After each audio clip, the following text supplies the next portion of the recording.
Pernah ngerasa cemas soal duit, padahal berita-berita di TV bilang ekonomi lagi bagus-bagusnya?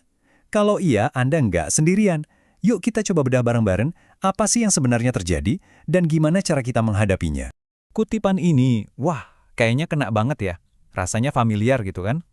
Di mana-mana headline berita bilang ekonomi kita kuat. Tapi kok rasanya kita malah makin tertekan ya?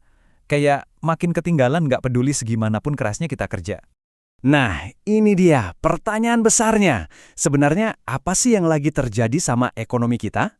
Kenapa bisa ada gap yang jauh banget antara apa yang diberitain sama kondisi dompet kita yang sebenarnya?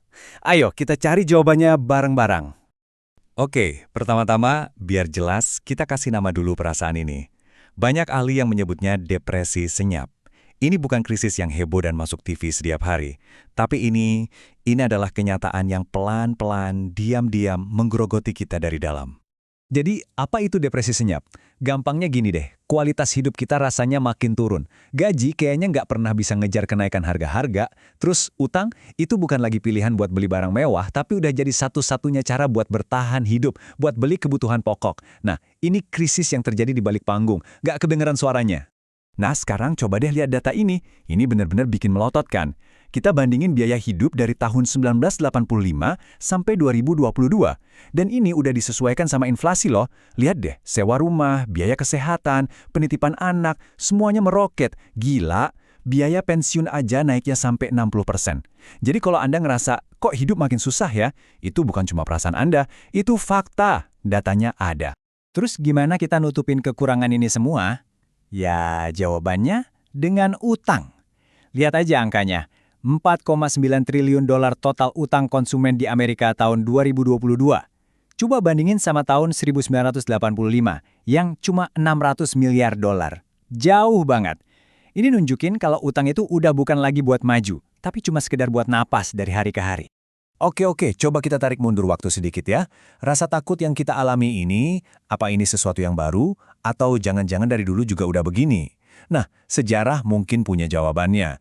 Coba kita lihat, resesi itu sebetulnya normal-normal aja, atau ini pertanda akhir zaman? Kalau kita lihat sejarah pasar saham, sebenarnya ada pola yang menarik banget dan terus berulang. Lihat deh, Black Monday tahun 87, pecahnya gelembung.com tahun 2000, krisis finansial 2008. Semuanya anjlok parah kan? Tapi, setelah setiap kejatuhan besar itu, selalu diikuti pemulihan yang, wow, jauh lebih besar lagi. Jadi pesannya jelas banget, dalam jangka panjang, pasar itu selalu nemuin cara buat bangkit lagi. Jadi, pelajarannya apa nih dari sejarah?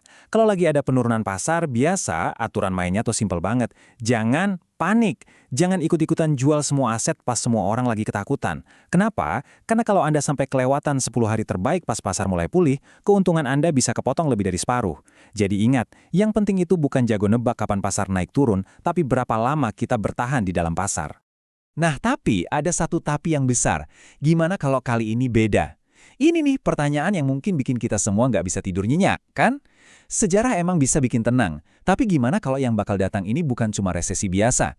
Gimana kalau ini keruntuhan total? Apa yang bakal terjadi kalau semua aturan main yang kita tahu udah nggak berlaku lagi? Oke, ayo kita hadapi ketakutan ini langsung, nggak usah basa-basi. Kita bayangin skenario paling buruk beneran terjadi. Sistem ekonomi runtuh total. Apa yang harus kita lakuin? Lupain dulu deh soal investasi dan cuan. Sekarang kita ngomongin soal bertahan hidup. Di skenario kayak gini, ada 3 pilar utama buat bertahan hidup. Pertama, stok barang. Bukan stok buat 3 bulan, tapi kita ngomongin persediaan makanan, air, obat-obatan buat minimal setahun. Kedua, barter. Pas uang udah jadi kertas nggak berharga, apa yang bisa Anda tukar? Keahlian, barang. Ketiga, jadi mandiri atau off-grid. Ciptain cara sendiri buat dapat listrik, air, dan makanan tanpa ngandelin sistem publik. Nah, pas uang udah nggak ada nilainya, ada yang namanya Tritunggal Suci mata uang baru. Apa aja itu? Alkohol, rokok, sama kopi dan coklat. Barang-barang simpel yang bisa ngasih sedikit kemewahan. Tapi plus, ada aset yang paling ultimate, yang jauh lebih berharga dari semua itu. Keahlian, skill Anda buat benerin mesin, ngasih pertolongan pertama, atau nanam makanan sendiri. Itu adalah harta yang nggak akan pernah bisa dicuri. Oke, tadi itu skenario ekstrim ya. Sekarang, yuk kita balik lagi ke dunia nyata. Kita coba pahami sistem yang kita hadapi setiap hari. Pernah nggak sih kepikiran, kenapa ya permainan ekonomi ini kok rasanya beda banget aturannya buat orang biasa sama orang kaya? Nah, ini dia perbedaannya. Kayak dua dunia yang berbeda. Buat orang biasa, utang itu perangkap, bikin hidup makin susah. Resesi itu ancaman, bisa kehilangan kerjaan dan rumah. Tapi, buat orang kaya, utang itu alat buat jadi makin kaya. Dan resesi, wah, itu peluang. Anggap aja lagi ada mega sale, waktunya borong aset-aset murah. Beda banget kan cara mainnya? Rahasia permainan mereka itu ada di satu kata ini, arbitrase. Apaan tuh? Gampangnya gini, mereka pinjem duit dengan bunga rendah, katakanlah 6%. Terus, duit pinjaman itu mereka investasikan ke sesuatu yang ngasih imbal hasil tinggi, misalnya 20%. Nah, selisih 14% itu keuntungan bersih mereka. Cuan dari pakai duit orang lain. Jenius kan? Itulah cara orang kaya jadi makin kaya. Biar kita bisa main di sistem ini, kita harus paham satu hal mendasar. Harga itu bukan musuh. Harga itu cuma sinyal. Sinyal jujur yang ngasih tahu kita mana barang yang lagi langka, mana yang lagi banyak.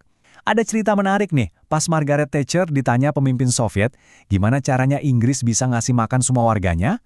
Jawabannya simpel, bukan saya yang ngasih makan, harga yang melakukannya. Kalau harga naik, itu sinyal, hey, produksi barang ini lebih banyak dong. Kalau harga turun, sinyalnya, stok kita aman. Makanya, kalau pemerintah coba ngatur-ngatur harga, sinyal ini jadi kacau dan malah bisa bikin masalah baru. Oke, kita udah ngebahas soal perasaannya, sejarahnya, ketakutan terburuknya, sampai sistem permainannya. Sekarang, bagian paling penting dari semuanya. Apa yang bisa kita lakukan?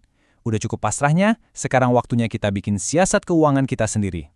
Nah, kesiapan ini bukan sesuatu yang semua atau tidak sama sekali. Anggap aja ini kayak tingkatan atau level. Anda bisa mulai dari level manapun sesuai kondisi sekarang. Level 1, siapin dana darurat. Ini benteng pertahanan pertama Anda, wajib punya. Level 2, cari sumber pemasukan lain. Jangan cuma ngandelin satu gaji, itu bahaya banget. Level 3, asah keahlian yang nyata. Sesuatu yang beneran dibutuhin orang. Dan level 4, ini mungkin yang paling mengubah hidup, hiduplah di bawah pemasukan Anda.